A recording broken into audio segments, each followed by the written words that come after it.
telling Moses, I want you to go back. I want you to rescue your people. I've called you. And Moses is talking back to the bush, and he's telling the bush all this, why he can't do it. But at one point, he tells the bush, I can't speak.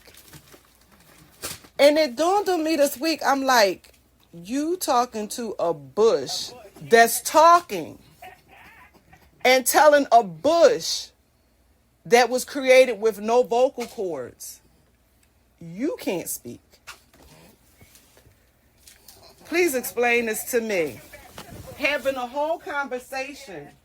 And yes, we know that this is God, and God is telling Moses. You're telling God, who used a bush with no vocal cords, that you, who have vocal cords, cannot speak. And the Lord began to show me, this is what we do. I have equipped you for all these different things. No, you were not raised in the traditional way. No, your life is not what they say, whoever they is, your life should be. No, you didn't go the way that people normally go. No, you may not have the formal education in that area. No, you may not have been raised, everybody tell you the network. You may not be a part of the network, at least not right now. No, you may not speak the way that you believe you need to speak. You may not know everything that you need to know. You may not even have the financial resources that you think you need to have. But how do you stand in front of the one who is using an object that is not equipped to do what it's doing and tell it that you can't do what he's telling you to do? And I realized that that's the challenge that I have. That's the challenge that I believe many of us have. We allow fear. We allow past experiences. We allow our failure. We allow what people have said to us. We allow the fact that we tried it before and it didn't work to keep us from listening when God tells us to do things for him in the time that he called us to do it. Maybe it failed before because it wasn't the timing. Doesn't mean it wasn't the purpose, but you put the purpose in the wrong time. Moses, the book of Acts says that Moses wanted to be a deliverer for the people. Acts 7. He wanted to be a deliverer for the people. But his method or his timing was not God's timing. So the right thing at the wrong timing is still the wrong thing. So when Moses went into the wilderness, he went into that wilderness. God called Moses at 80 years old. When he went into that wilderness, he actually thought this is just his life. Moses went into that wilderness. He lived with the Midianites. He got married. He had kids. He was a shepherd. And then here the Lord come 80 years old. Right. Talking about, I want you to go deliver somebody. Moses was like, nah, I'm good. I'm good. I tried that before. They rejected me. Somebody narked on me, went back and told Pharaoh that I killed somebody. They got a contract out on me. You trying to ask me to do this. I stutter. I can't speak. I wasn't accepted by the Egyptians. I wasn't accepted by the Israelites.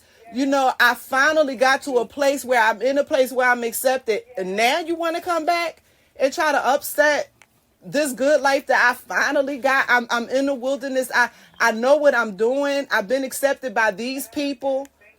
And here God comes 80 years. 80 years is still 80 years. It may, they might have lived a longer time back then, but 80 years is still 80 years. That's a long time to wait for anything.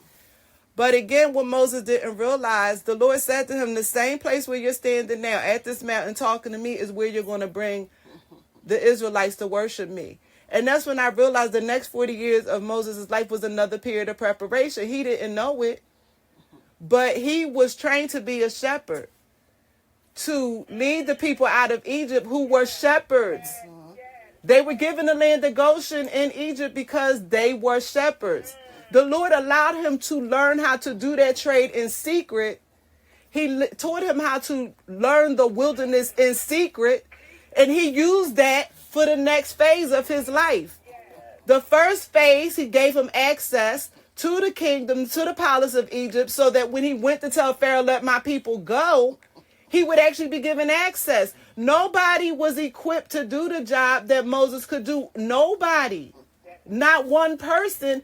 Because if another Israelite would have went into the palace and said, I need to talk to Pharaoh, they would have been killed. By the time they would have said they would have been killed. So he was given access because they knew who Moses was. Moses was a part of him. He was a part of that family. He had been adopted in. So God used that to give him access to go address Pharaoh. He used the next 40 years so that Moses would know how to lead those people through the wilderness, because them fools stayed there 40 years. They took a 2-week trip and turned it into 40 years. Like Gilligan's Island. Oh, it was supposed to be a 4-hour tour. You hear all your life. But they took 2 weeks, a 2-week trip, and made it a 40-year trip. God was using it all. But Moses didn't realize it because he didn't know his purpose. And that's the problem with so many of us again. We don't realize that everything that we are going through is in God's purpose. It may not be pleasing him. It may not be what he wanted for you, but he can use it. He's not shocked by you. He didn't make a mistake when he called you. He know who he called. He know what he told you to do.